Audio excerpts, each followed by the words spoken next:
Kailan kailangan naman na kumain, magkaroon na ng resolution. We'll ask our deacons to come up, please, and collect our first offering. For those visiting us, our first offering is to the place that we are worshiping in this month. And so we'll call out Tirana to come forward, please.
Happy Sabbath.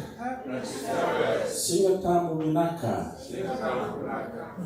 And the Lord says in the book of Psalms, chapter 136, verse 1, Oh, give thanks to the Lord, for he is good, for his mercy endures forever. With those words, tunawangona same Donald Tulsong kawan do ia na baka binabina kabichoba nisa yawe binaka kukoe nisa sengani mundo na nona loma. I think we are all blessed this morning by the grace and mercy of God. The babi binaka na nona loma na kloro ko kenda bulamai na loma ni madao bata-bata na raki. There's a few cases of COVID going around, but we thank God that He still keep us safe through the week. We go through the lako ng Buddha niya limate na madango sa badam, and we don't know what we could have faced on the road. Through the air, whatever modes of traveling we've been through this week, but we thank God for His grace and mercy.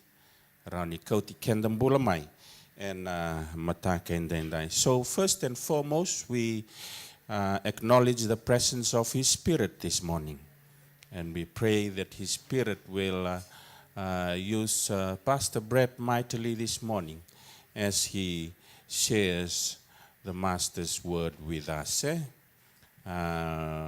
Pastor Brett, children, do you know Pastor Brett? No? Oh, Pastor, sorry.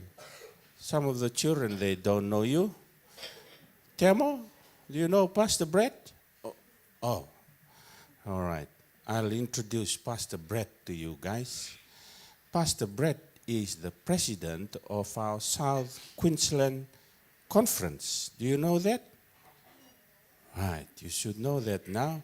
So his office is in the city, and he looks after the South Queensland Conference. And on behalf of the Fijian Church, Pastor, thank you for giving up your leave time to come and be with us. Pastor Brett was still on leave, but he chose to come and grace his presence with us this morning. So thank you, Pastor Brett. So he will go back to office on Monday. But we have actually made him to come here work on his Sabbath. So thank you, Pastor Brett, for being here. It's always hard to get Pastor Brett to come around to our church. We have to book him 1 year in advance. So hopefully after his engagement today, old boy will try and engage the conference again. Make sure that we book a date for Pastor Brett to come around again next year. So, Sully, you now know Pastor Brett? All right. Thank you, Sully. So, welcome to our Fijian church, Pastor. And this is your first time for us this year.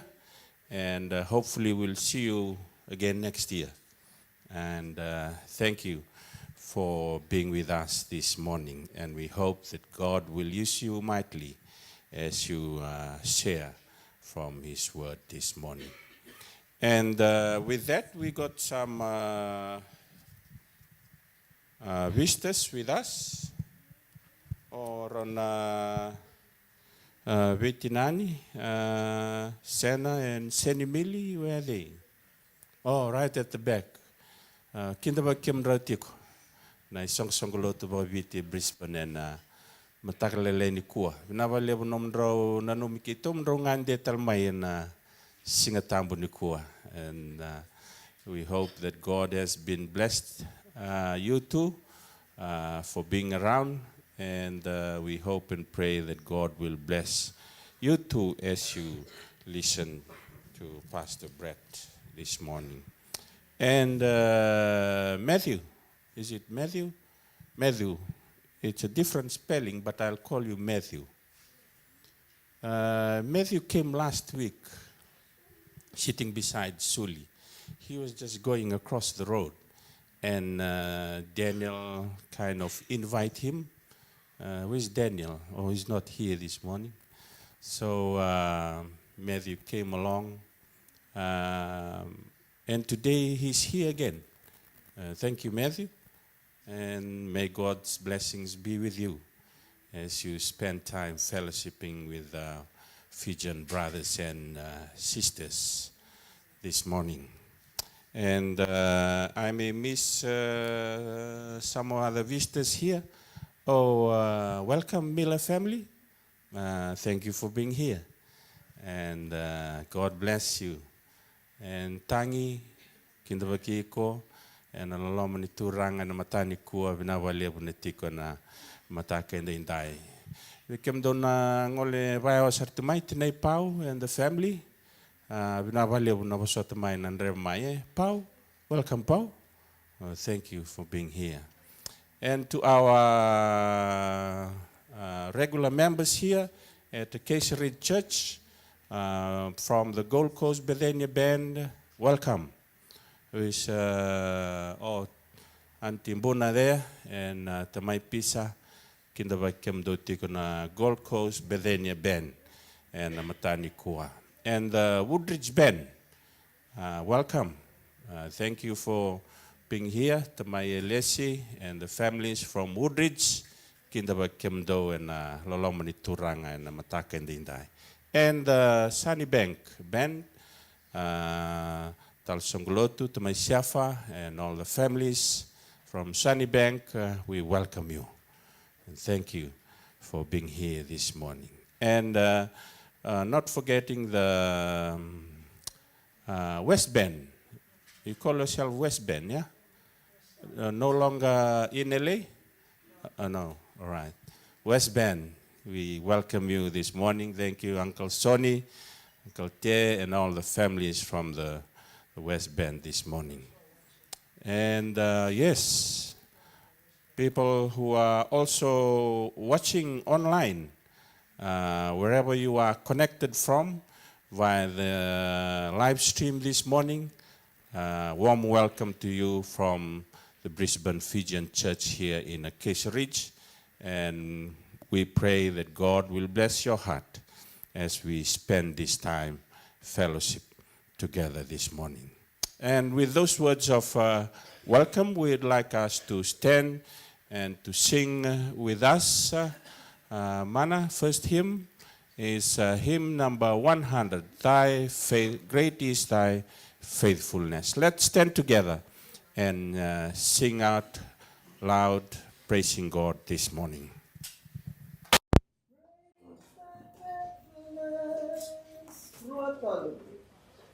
Great is thy faithfulness, O Lord my Father.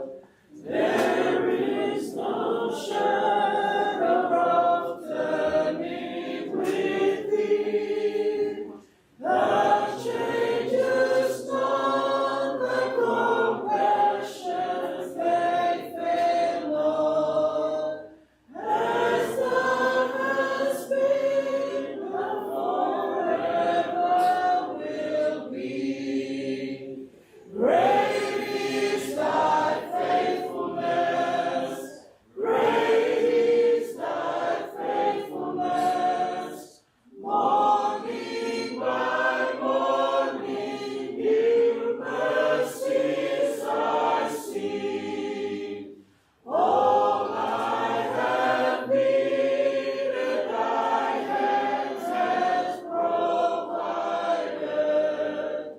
Great is thy faithfulness, Lord, unto me. Summer and winter and springtime and harvest, sun, moon, and stars in their courses above, join with all nature in manifold witness to thy great faithfulness, mercy, and love.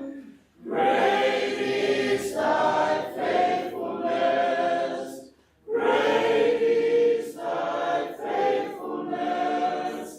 Morning by morning, new mercies I see. All I have needed, thy hand hath provided. Great is thy faithfulness, Lord, unto me. Pardon for sin, and as we stand endureth, thy only presence to cheer and to guide. Send forth today and bright hope for tomorrow. Blessings of mine with 10,000s beside. Great is thy faithfulness. Great is thy faithfulness. Morning by morning, new mercies I see. All I have needed, thy hand hath provided. Great is thy faithfulness, Lord, unto me. Amen. We thank God for His faithfulness. For those who can kneel, please kneel with us as we seek the Lord in prayer.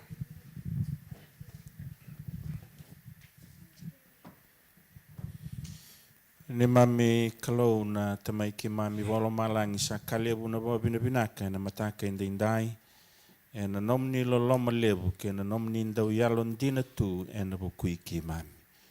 Na wale busara turanga na yalo ni nomni lo loma ki mami sarabo e na madha ongo. Ki mami lakobo na mbudha ni ala li mati ki mami bina binaka na kalau ni maroroi na mbula ki na nomni singa. Na wale usar talanga turanga na nonrombula era senga ni ado ramai. Sombe karatobi matitiku. Ki mami sabi na numi na mataka indai. Ya alwina na kalau na nomni viva kalau ngatatai ko nindo lebo na nomni singa. Ki mami kere na kalau ni tatara na mbula ni tabi mati na mataka indai. Soli na ba dengu ke na mbula sa takan tuan ngamai wikemuni. We thank you, Lord, for the life of Pastor Brett, who is here with us on a Sabbath morning. Thank you, Lord, for the blessings of life, for him and the family, and thank you for the blessings of ministry. And we pray, Lord, that as he stands up to share your word this morning, may your Spirit lead him, and may your Spirit too prepare our heart as we listen to your word. And we thank you, Lord, for those that are standing in various places sharing your gospel. We pray, Lord, that you will be a tower of strength in their life, be a cloud by morning and a light by night, and may your presence be with them, Lord. Thinking of those, Lord, that are in war-torn countries, those of your faithful people, Lord, we pray that you will look after them in your own ways, Lord. The struggle that they go through every day, we don't know. You know only, Lord. We pray for your presence with them and their families, Lord. And thank you, Lord, for the gospel that has been spread around the world. Thank you for Pastor and all those that have been part of the PNG for Christ. We pray for PNG, Lord, that there are still needs out there. And we pray, Lord, that you look after those needs and help us, Lord, in our own ways that we can be of help to the need in Papua New Guinea. And help us, Lord, in their everyday lives. Thank you again, Lord, for your presence this morning. We leave this time for you to talk to us through Pastor Brett. And please forgive us of our sins and trespasses. In Jesus' name we pray. Amen.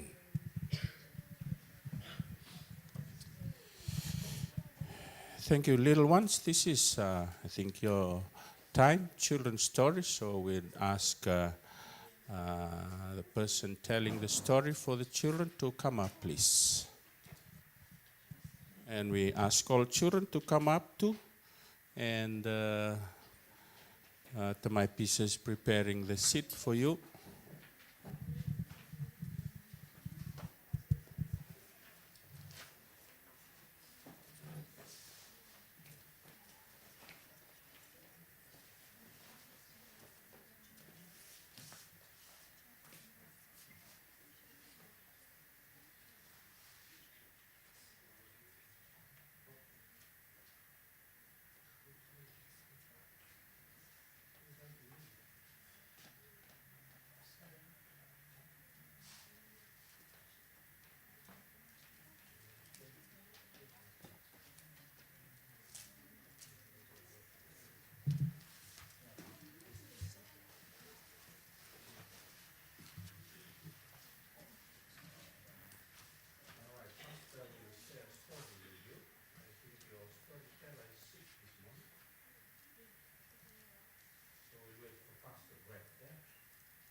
course, if we were driving in the bush here, what would we see?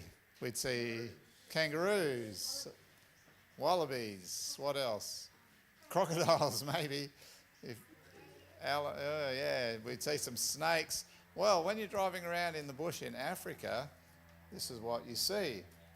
You can see in this photo there's a zebra, there's a springbok, I think it's called, and then there's a wildebeest under the tree there, and we saw some big elephants and elephants with a baby, I think they call them calves, is that right? And these water buffaloes, did you know these things are dangerous? You know, you think about lions and tigers, but the guides that were with us were more worried about these water buffaloes than they were about the lions, because they charge and they'll knock into your car and charge people and so on. And of course this fellow, big giraffe, they were pretty cool, and the hippopotamus. And then the one that I was looking forward to seeing the most was the next one. What would you like to see if you were in Africa? A lion. I did see a lion, I'll show you a picture, but the one that I was looking forward to seeing was a hippo. Oh, I've already showed a hippo. No, it's this one here. It's actually a leopard. Yeah, and we saw it really close up, so I got to get a good photo. We were sitting in the back of an open ute in seats, and you could see them just, you know, I'm sitting on top of the ute, and it just walked right along beside us. And I'm thinking, what's to stop it jumping up here into my lap? But anyway, and then we did see a cheetah. But one morning, we were there for a week. One morning, we went with some guides to go for a hike, because most of the time you drive around in the car, and of course you have to stay in the car or in the back of the ute, obviously, because if you don't, it's not very safe. You might get eaten by a lion or a leopard or something. So early in the morning, before the sun was coming up, we jumped into the back of a Land Rover with some guides, and they drove us out to the place where we're going to start our hike. And on the way out, we saw this here. Oh, it's a bit hard to see there, but you can pick it out in the dark.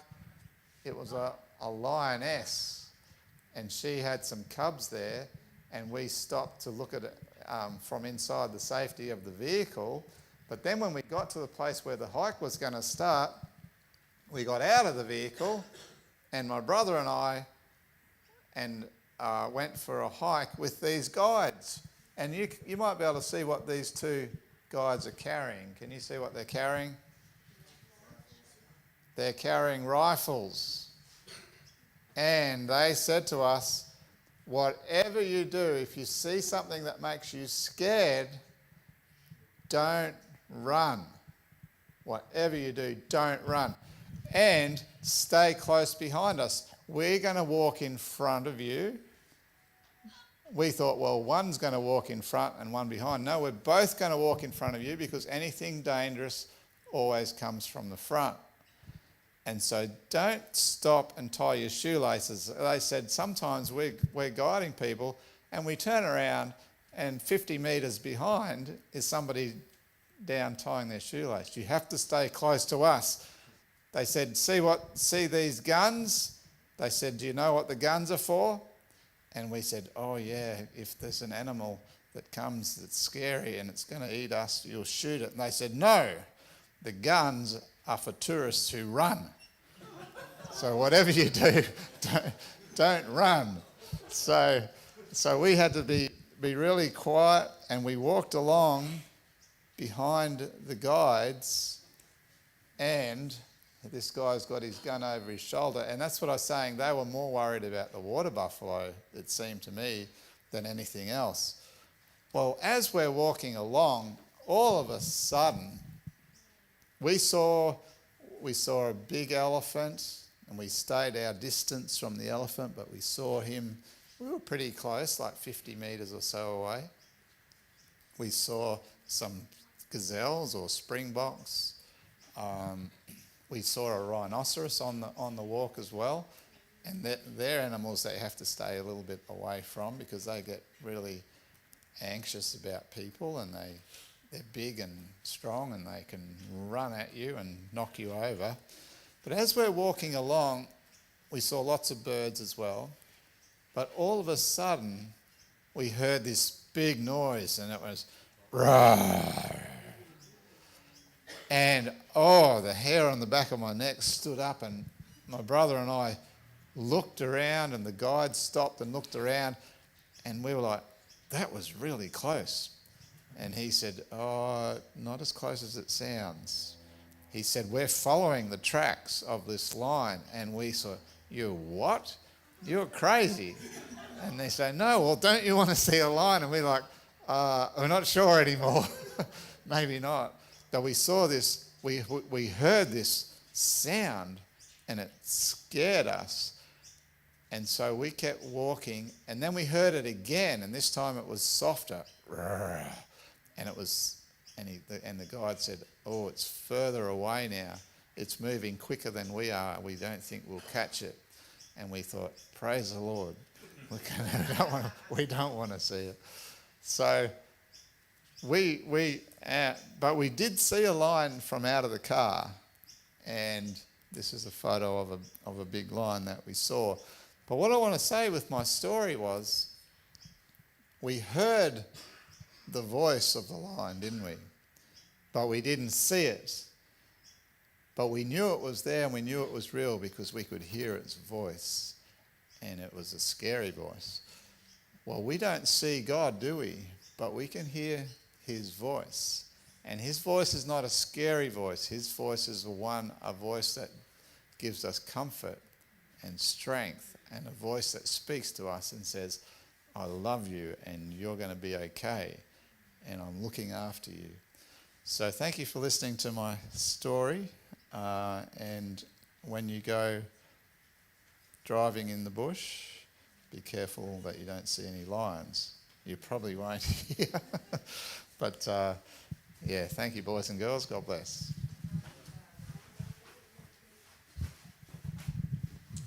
Thank you, Pastor, and thank you, children.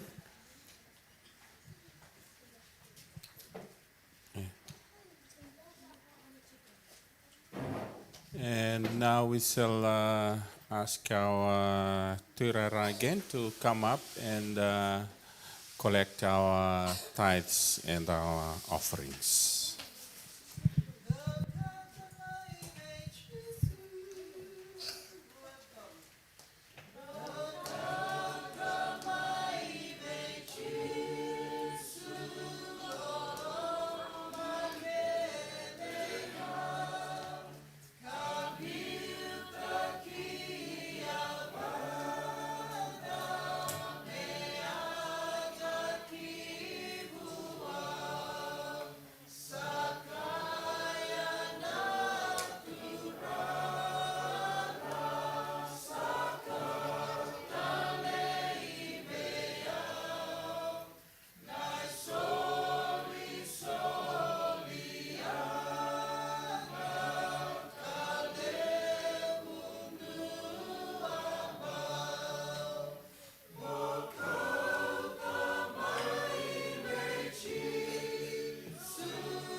Father in heaven, thank you for your many blessings that you give us, and for the means to share and give back to you some tithes and offerings so that you can further your work in the world and we can see your kingdom grow and you can come again soon. May you bless what we've given, multiply it according to your will.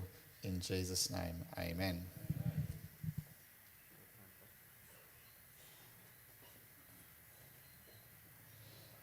Well, thank you for your welcome. Nice to be here at the Fijian church. And as Elder Georgie said, I've been on holidays, which is nice, but I have to get my head back in the work mode. So I'm back in the office on probably on Monday, but it's good to be here at the Fijian church. My wife's not with me today. She normally travels with me, but she's on grandparent duties.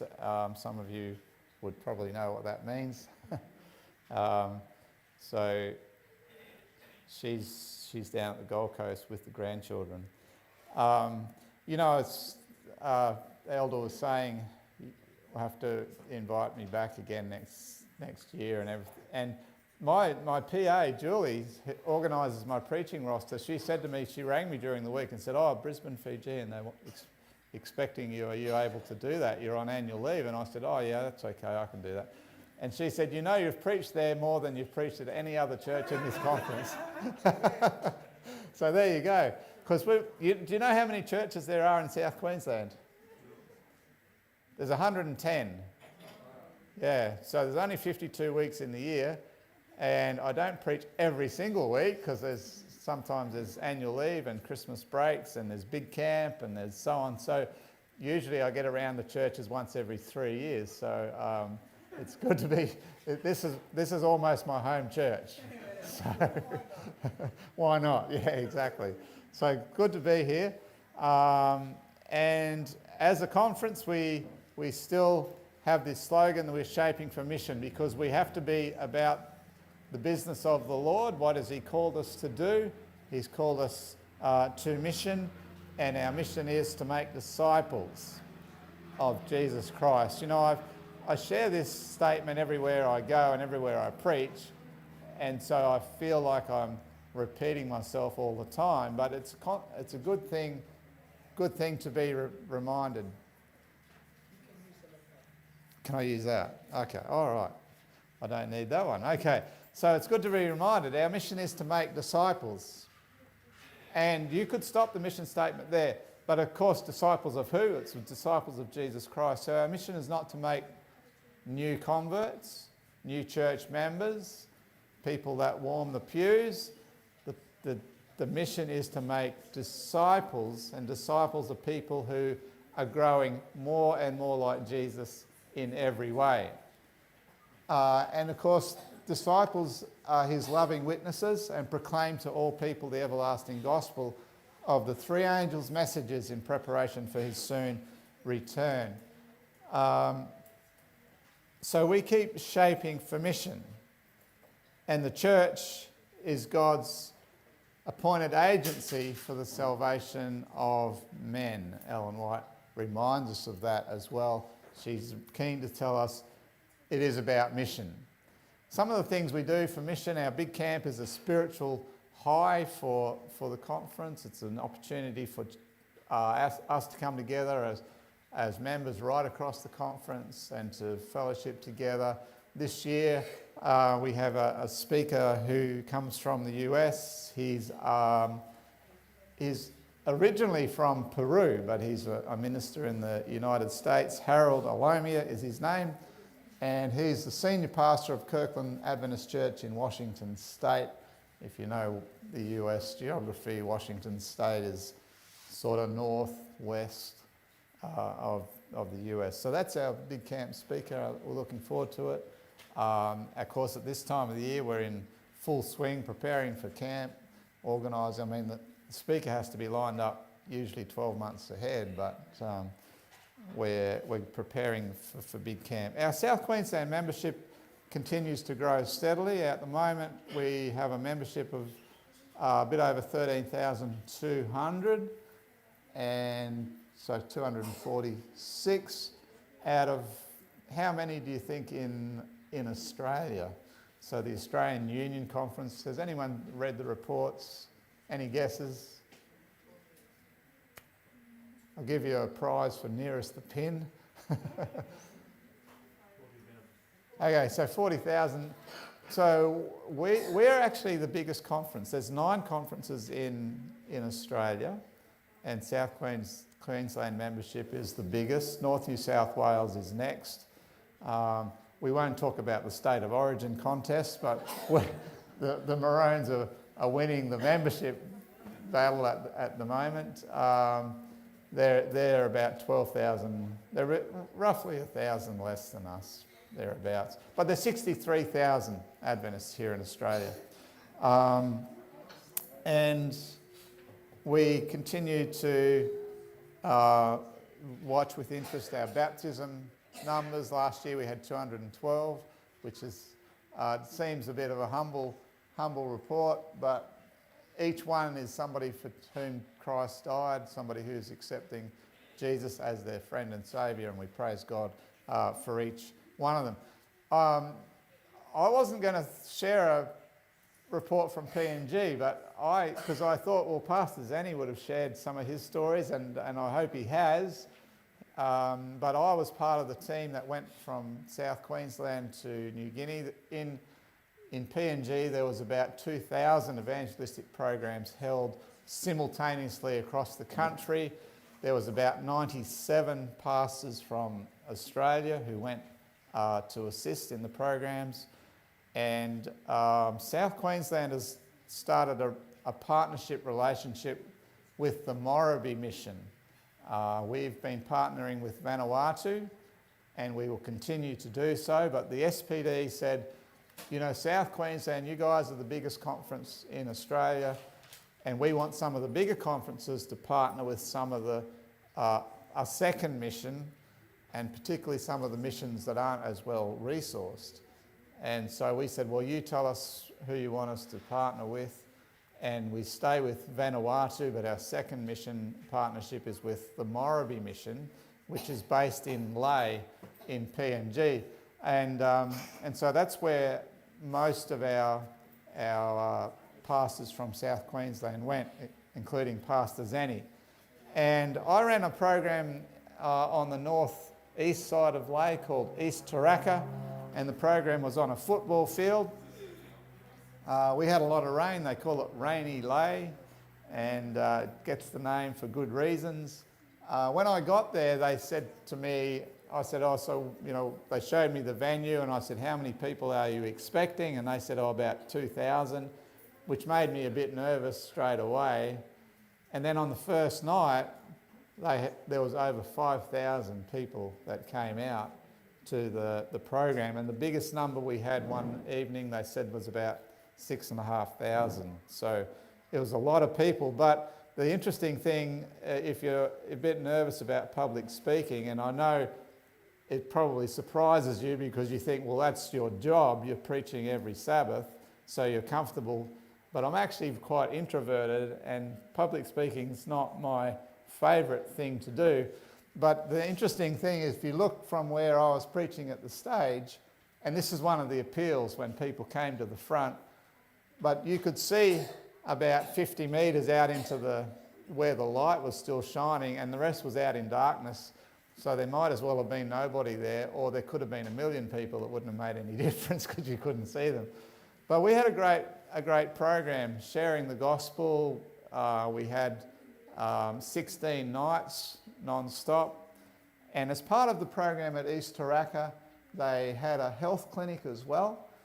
And so each afternoon from 3 o'clock right through to the start of the program, there was a health clinic, and people were lined up there. It's quite surprising. The health facilities are not as readily accessible as they are here in Australia. And the health clinic was run by Dr. Andrew, who's the head anaesthetist at Lae Hospital. So he's a very prominent person in health there, and yet he had contributed and put aside this important time to be part of PNG for Christ. And he was there every day and every afternoon. We had a baptism on 3 different occasions, one the first Sabbath, Wednesday night, and then the final Sabbath. And the members or the people that were baptised were not decisions that came out of the program. They were people who had already been in class ready, as it's called, and had done the Bible studies and were baptised there at the program.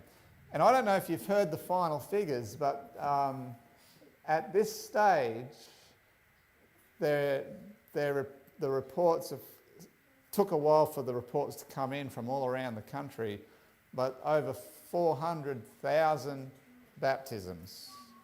It is the biggest single evangelistic program that we've ever had anywhere, and over 400,000 baptisms. You know, I was reporting this at a regional meeting about 3 weeks ago, and a retired church pastor came up to me and he said, Pastor Brett, I think you made a mistake. You said there were 400,000 baptisms in Papua. What you heard was exactly right, 400,000. It's an incredible thing, but the challenging thing, of course, is they don't all of a sudden have more churches. There's no more buildings. They don't all of a sudden have more pastors. There's no more pastors. And so we have this huge challenge in New Guinea for retention and discipleship. And they're very conscious of this and very aware of it. They just recently had 30 days of prayer over this exact issue. And so we continue to pray for Papua New Guinea as they disciple these new people. So there will be the decisions that were made during our evangelistic programs are in Bible studies now and will be baptised September, October, November later this year. So add those number to what the 400,000 that have already been baptised, and you can see the Holy Spirit has done something in a very powerful and a very real way. For me, going back to lay was a return to my childhood, because I spent 5 years there in New Guinea as a kid, and we went to this church. It's called Lay Memorial Church. Back in the day it was called Lay International Church. And while we were there, we were part of the working bees that built this building here. It was the hall at the time, but now it runs as a second church. And when I went into this church, you know, it was quite an emotional experience for me because it brought so many memories back, and it had such an influence on my formative years. I was there from when I was 8 till about nearly 14. And so I have very strong memories.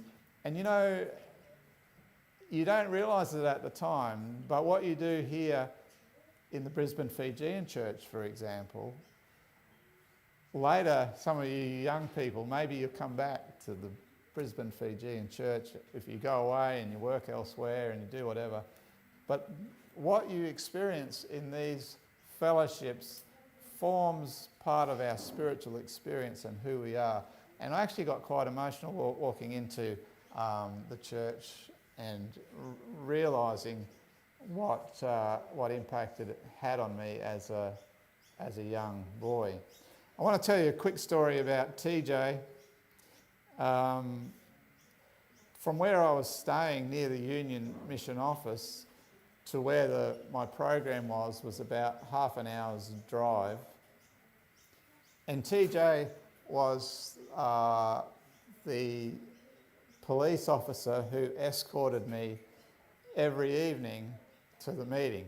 And he would be in front in the police car. It was and they would have the siren going, and we would be in the car behind, and then there was a third car behind us. And I said to them, why have we got so many cars? We could all fit in one. And he's, oh, it's protocol, Pastor Brett, it's protocol. So law and order is a bit of a challenge in PNG sometimes, but TJ was the commander of a special squad called the Northern Mobile Group. It was like a police squad, and he was actually the commander of it. And we drove through some of the villages on the way out to the site and some of the scenes, lots of people. And in the back of the car, his car, were 3 of his men. And I don't know if you can pick it up in the picture, but they've got, I think they're MK-47s. They're well armed. So I felt very secure and very safe. And it was peak hour traffic, and he had the siren on, and he was on the horn, and we were driving down the wrong side of the road a lot of the time, and the cars were parting like the Red Sea. Because it was, as I said, it was pretty heavy traffic. And you can see us going along, and cars were pulling over and stopping and letting us through. And I was a little bit, at first, the first night that this happened, I thought, oh, well, okay, fair enough. They're making it a special occasion. But then the next night and the next night, and they're still doing it. And I'm starting to feel a little bit embarrassed because all the people, there's heaps of people walking on the sides of the road. We're going through some of the marketplaces and so on. And this siren, and people looking at saying, who's this bloke in the car? He must be really important. And I'm like, it's only me. Like, don't make such a big deal of it. But one evening, TJ said, Pastor Brett, jump in the front with me in the police car. And so I went with him in the police car, and he said, can you hold this button? And I said, what is the button? He said, that's the siren. And he said, there's something wrong with the switch, so you just got to hold your finger on it. So I'm pushing this siren going, and I'm feeling really embarrassed. People are looking, and I'm thinking, can't we just leave half an hour earlier, and not make such a big scene about it? And I don't know whether he realised that I was feeling uncomfortable, but he looked across at me and he said, Pastor Brett, this is the most important escort that I've ever done. And I was like, I didn't know. And I looked at him kind of puzzled, and he said, well, I've escorted politicians and dignitaries and sometimes wealthy people, but this, he said, and I thought he was going to say something about me, and I'm like, I'm not that important. They don't do this for me in South Queensland. He said, but this is the Word of God. And I tell you, isn't that a humbling attitude? And he didn't say it, but all of a sudden I realised this is not about you. This is not about me. This is about the Word of God. And he considered the Word of God so critically important that this was the most important escort that he had ever done. The Word of God, he said, has to get through to East Taraka tonight, and I'm going to make sure it does. Well, in his pouch on his side, I said, what have you got in there, TJ? And he said, it's my 2 weapons. And I said, oh, what's that? He said, the Bible and my pistol. And I said, well, that's a strange combination. He said, well, if it's a spiritual battle, I use the Bible. If it's a physical battle, I've got my pistol. Well, that was TJ. And last week, you can see he's not an old man. He's probably he's probably a bit younger than me, actually. I'm an old man. Last week, I got a message from the elders at East Taraka, and they said, Pastor Brett, we've got some really sad news. And I said, the message said, one of our elders passed away, and they said, you'll remember TJ. And as soon as I read that, I said, TJ? It can't be TJ. He's a healthy-looking guy. But sure enough, TJ had passed away, and they laid him to rest just last week. But the Word of God has to get through. And that's what I remember of my friend TJ. Well, that's a little bit of a PNG for Christ report, which almost doesn't leave me too much time to share my sermon. But I'm going to share a sermon that I've called, and I've just developed some thoughts around this because recently I had a birthday, and Georgie, I officially became old.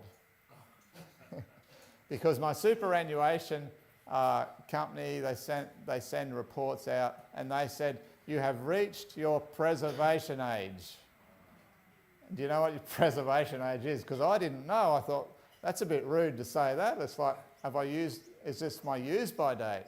Am I good for nothing? But I turned 60, and they said, your super is preserved until you reach this age, and then you can access it, which is another way of saying, you're getting old.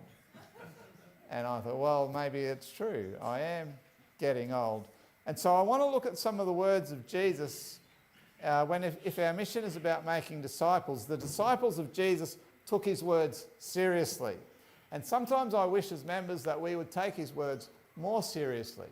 And sometimes I see what happens in churches, and I can be guilty of this myself, is when we read scripture, sometimes we focus on the things that are very difficult to understand. You know, we think of some of our, presenting the full message of Adventist truth in Papua New Guinea. You know, you present 2,300 days. Well, it's there in Scripture, but it's, you know, you have to, you put line upon line, precept upon precept, and you've got to do a bit of work to make this all line up. And we focus on these more challenging, difficult passages, but some of the very simple words of Jesus are not difficult to understand, but they are incredibly difficult to live by. Take this: love your enemies. Well, you don't need to sit around in Sabbath school class for a whole quarter trying to figure out what does he mean by that. You know exactly what he means by that. But is it easy to live by? It's very difficult to live by. And some of the things that we find difficult to understand don't make a huge amount of difference in the way we live. The things that are easy to understand can be difficult to live by. Love your enemies. Pray for those who persecute you. I don't like my enemies. That's why I call them enemies. Mind you, to be honest, I don't have too many enemies. Not that I know of. Maybe there's some around. But so the words of Jesus are important. Now, the Psalms were not written by Jesus, but they were read by him. They were songs that were sung by him. He was familiar with Old Testament scripture. And I want to start by going to Psalm 90, where it speaks and it says, Lord, through all generations you have been our home. Before the mountains were born, before you gave birth to the earth and the world, from the beginning to the end, you are God.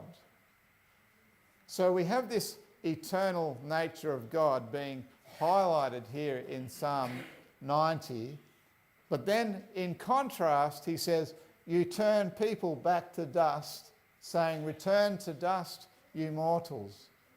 To you 1,000 years are as a passing day, as brief as a few night hours. You sweep people away like dreams that disappear. They are like grass that springs up in the mornings.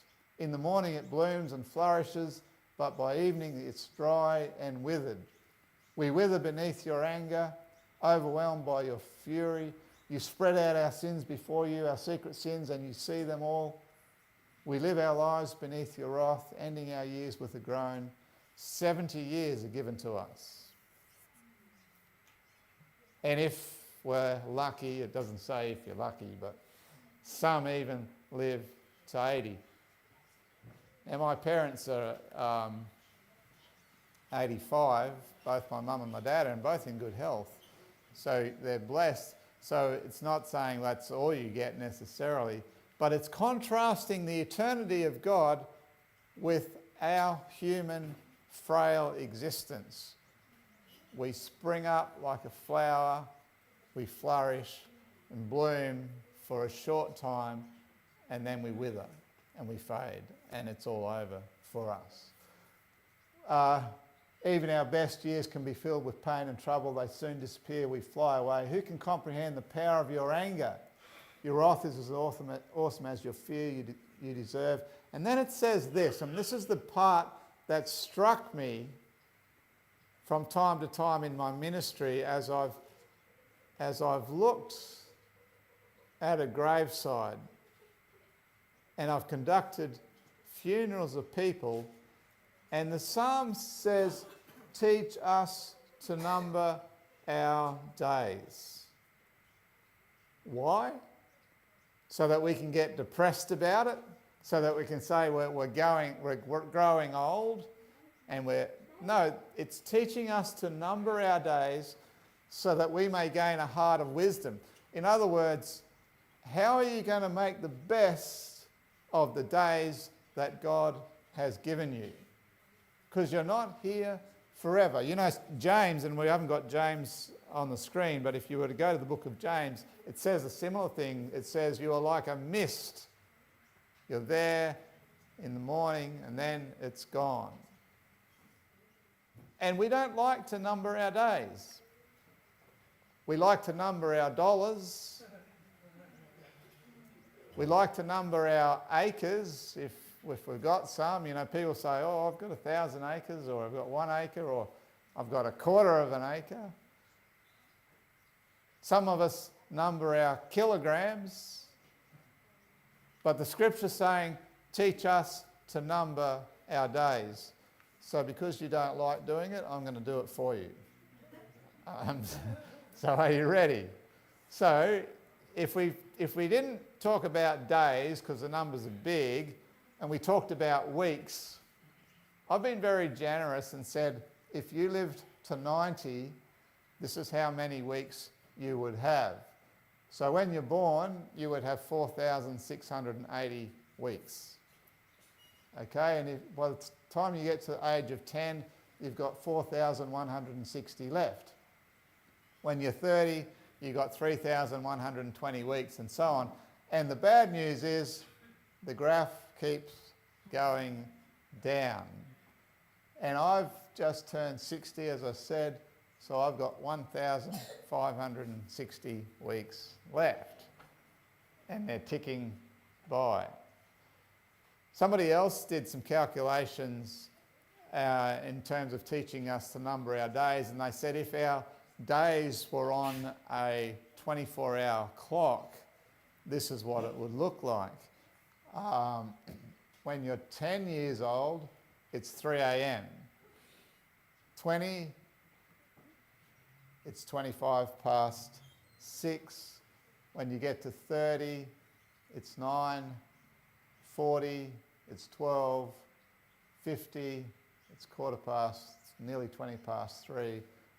60, and you know, you're 20 past 6. And I didn't want to discourage those who are over 60, so I left the clock there. But it keeps ticking. It keeps ticking. And there was a philosopher in the time of Jesus. His name was Seneca. He was a Stoic philosopher. Paul, we won't go into Stoicism, but Paul, when he writes, well, not when he writes, but when you read the book of Acts, he deals with some Stoic philosophers in Athens and so on. But anyway, Seneca was a philosopher in the time of Jesus. And this is what he said. And it's true of our experience, even though he was writing so many years ago. He said, this space that has been granted us rushes by so speedily and so swiftly that all save a very few find life at an end just when they're getting ready to live. You find you've accumulated the wisdom to know and the knowledge to now know how to live well, but the sad thing is now you don't have much time. And that's Seneca's comment on our experience. There was an Australian palliative care nurse caring for people who are dying in palliative care, and she was nursing them, and she was having conversations with them about what their life had been like, how had they experienced life, did they have any regrets in life. And it's an important conversation, I think, for somebody to have sometimes. I remember I was visiting an old guy in hospital. I say old, he was probably 80, I just forget, but in his late 80s, let's say, 88, 89, something like that. He was in palliative care. I had baptised him. He'd come to faith through the Salvation Army church, and then I'd met him through one of the members and had Bible studies with him and his wife, and had the privilege of baptising them. And anyway, he's only got a matter of days to live. And I said to him, is there anything that I can help you with? Is there anything you want to... Are you at peace with everything? Are you okay? And he said, Pastor Brett, no, I'm not. He said, I need to see my daughter. And I knew that they had... I knew a couple of the children, and I knew that he had this estranged daughter that he hadn't seen for years. I don't know what the issues were. I don't know why. He said to me, I really need to see my daughter. And I said, do you have a number? And he said, no, I have no contact for her, but so-and-so does. You can connect with her through them. So I chased it down. I got her phone number. I rang her and I said, your dad is dying. He's only got days to live. He wants to see you. And she said, okay, I'll come. And she was about 5 hours drive away. She came. I had no part of that reunion. I wasn't there. But when I went back to see him the next day, he was at peace. I don't know what was said, I don't know what the issues were, but they had made amends and made peace, and he did. He died the following day after I'd visited him. But this palliative care nurse is asking these dying people, do you have any regrets? And she wrote a book. Her name was Bronnie Ware, and she wrote a book called The Top 5 Regrets of the Dying. And you want to know what they are? It's an interesting read. But here they are. Regret number 1. And young people, you can take notice of this, because us old people, well, it's helpful for us as well. But how are you going to number your days so that you can gain a heart of wisdom? Number 1 on the list was they wish they had the courage to live a life true to themselves, not a life that others expected of them. What has God made you to be? What are the gifts and abilities that He's given you? How can you be true to who you are and live a life that you want to live, not what everyone else is pressuring you and expecting of you?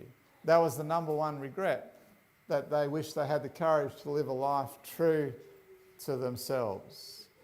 Number 2 is interesting. Number 2, the regret was, I wish I hadn't worked so hard. Now, work's a good thing, and, we all need to pay the bills, and we all, if we're going to buy a house, we've got to pay a mortgage, and we've got to run a car and send children to school, and so work is a good thing, but is it the whole point of life?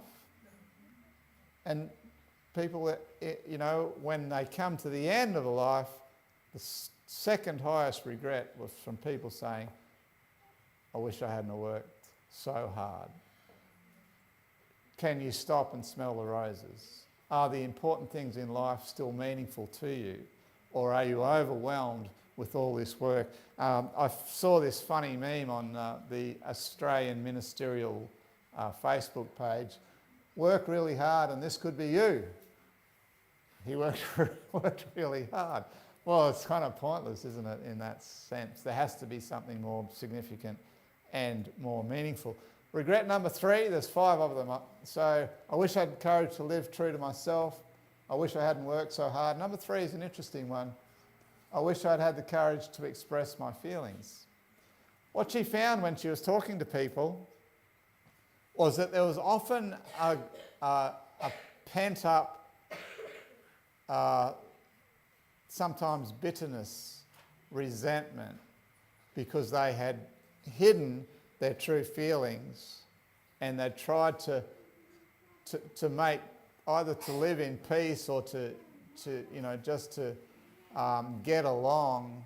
They had suppressed the way they really felt sometimes, and it kind of twists the way we see life and whether we actually appreciating and valuing life as we live it. So number 4, I wished I'd stayed in touch with my friends. That one makes perfect sense, doesn't it? Sometimes we get so busy, so committed in all sorts of things, we don't stay in touch with our friends. It's a good thing. Happiness is catching up with old friends. And the final one was, I wish I'd let myself be happier. This one was a bit of a harder one for me to understand, but they talked about not being so serious about life sometimes, not being so overwhelmed with everything in life, but life is, we should be happy with the life that God has given us, and to make sure we have the time and the mindset to actually enjoy life.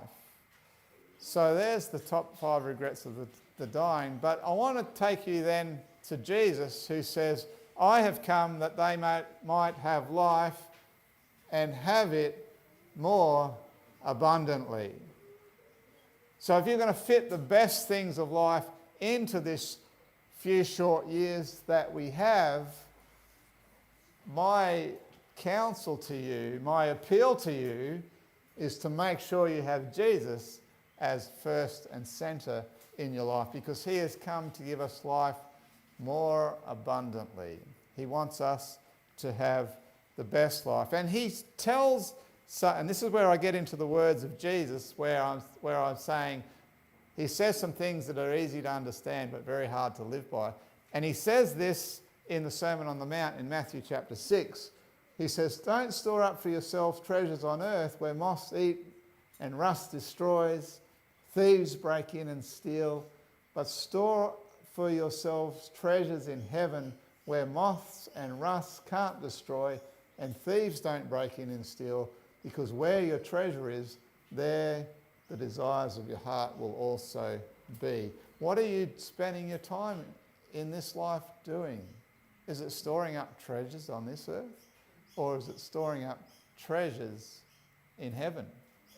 And then he says this, that's why I tell you, do not worry about everyday life. How many of you can put your hands up and honestly say, yes, I've heard the words of Jesus, and that is the motto I live by. I don't worry about everyday life. You don't, do you? You worry about everything. And that's what I'm saying. Sometimes the things that are easy to understand are very difficult to practice.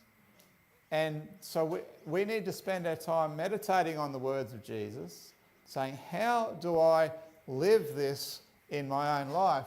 And he has some counsel, whether you eat, we'll get to it.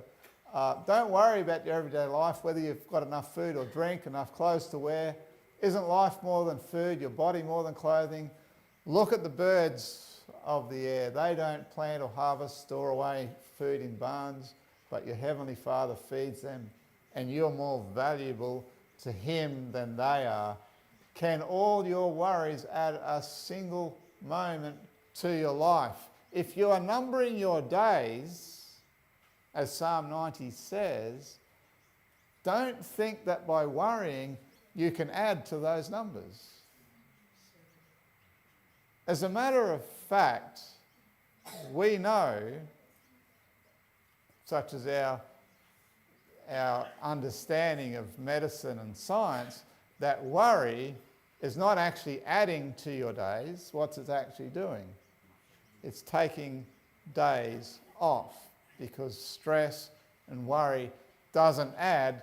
And Jesus, he wasn't a doctor, but he was our creator. He's better than a doctor. He's our creator, and he's saying, you can worry all you like.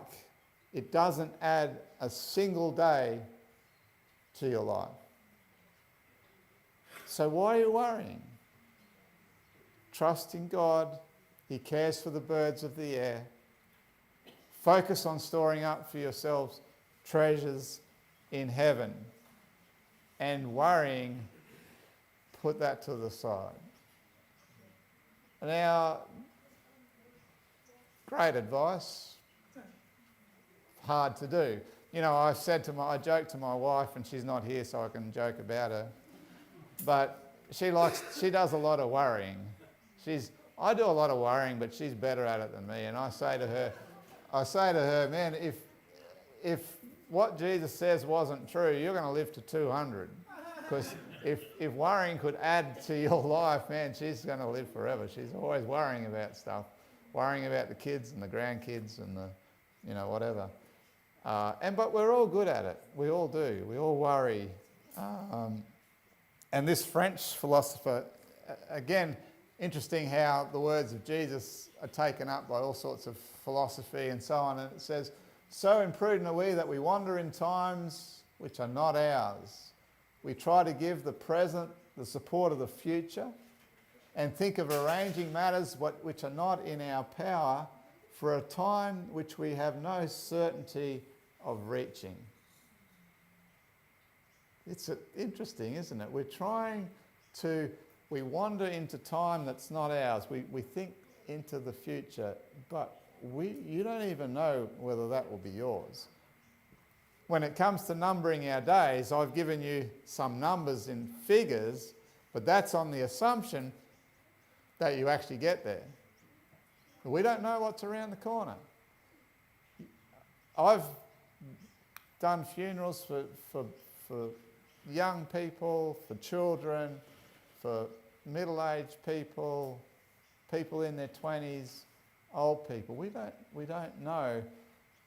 We're numbering our days, but the psalm says, well, if you get the full quota, 70 or 80, but you may not even get that, so why are we wandering into those times assuming it's ours? And the book of James, and I wish I had more time, we could have looked at James, but when he says, you're like a morning mist, you're here and then you're gone, he says, when you're making your plans, you should always say, God willing. God willing. So we remember that it's on his will. So Jesus says, so don't worry about these things saying, what will we eat? What will we drink? What will we wear? These things dominate the thoughts of unbelievers, but your heavenly Father already knows all of your needs. And the next verse, if we talk about numbering our days that we may gain a heart of wisdom, I think this nails it on the head. It says, seek first the kingdom of God and live righteously, and he will give you everything that you need. And I think the way I would paraphrase it in my own words, seek first the kingdom of God and all these other things will fall into place. Because numbering our days is about priorities. If you're going to choose to do this on a particular day, that means you can't do something else. And you have to decide, well, what are my priorities going to be? If I have this short time on this earth, what are my priorities? And Jesus is saying, seek first the kingdom of God and his righteousness, and all these things will be added unto you. You know, so don't worry about tomorrow. Tomorrow will bring its own worries. Today's trouble is enough for the day. And, as I think about Jesus saying these words, I don't know whether you do this, but it's helpful at times, because when we read Scripture, we simply have the words there. We don't have the look on Jesus' face when he's saying it. Body language is important. We don't hear the tone of voice that he says it in.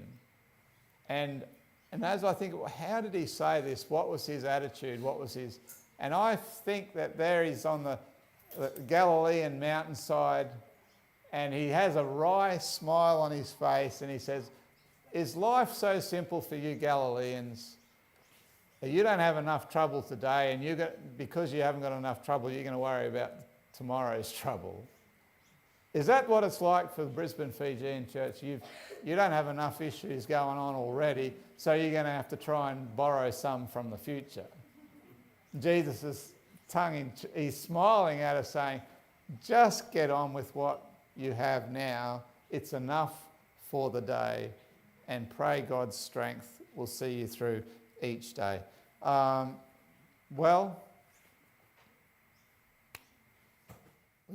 We're here for a short time,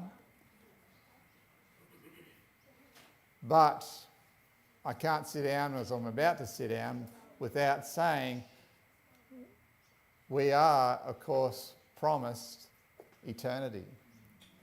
But that it doesn't take away from the fact that we have to number our days here and live the best life that we can according to the will of God while we are here. And so let's seek first his kingdom and his righteousness, and may all these things be added unto us. May God bless you.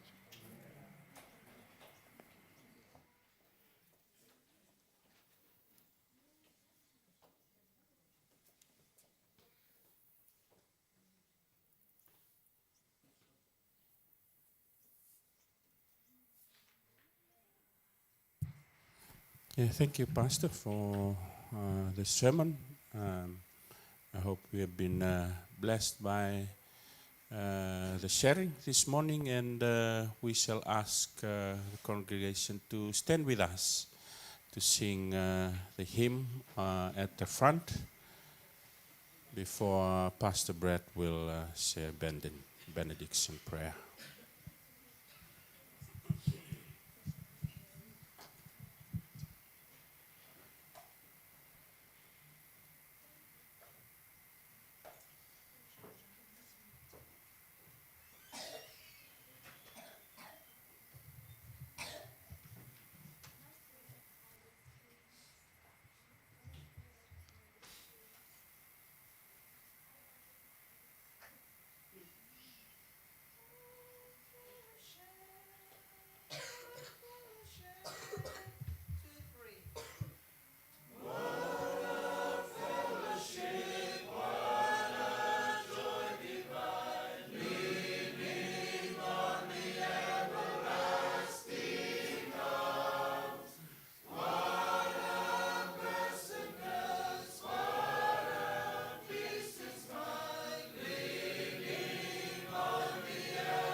Father in heaven, thank you for your love for us and that we can sing this beautiful hymn.